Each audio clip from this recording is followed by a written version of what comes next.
രമേശ് ചെന്നിത്തലയുമായി സമ്പൂർണ്ണ ഐക്യം പ്രഖ്യാപിച്ച ഋഷിരാജ് സിംഗത്തിന്റെ ഒരു പാട്ടാണിനി. ഓണാഘോഷം അവസാനിപ്പിക്കുമ്പോൾ സല്യൂട്ട് അടിക്കാത്ത വിവാദത്തിൽ ചെന്നിത്തലയും സിംഗത്തിന് മാപ്പ് കൊടുത്തു കഴിഞ്ഞു അത്രേ. അപ്പോൾ പാട്ടിലേക്ക് കടക്കാം.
പാട്ടു പാടിയാലും ഇല്ലെങ്കിലും ചെന്നിത്തലയ്ക്ക് പിടിപ്പത് പണിയുണ്ട്.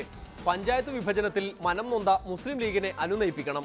ബാർക്കോഴ കേസിൽ കുരുക്കിയ മാണിയുടെ പിണക്കം മാറ്റണം.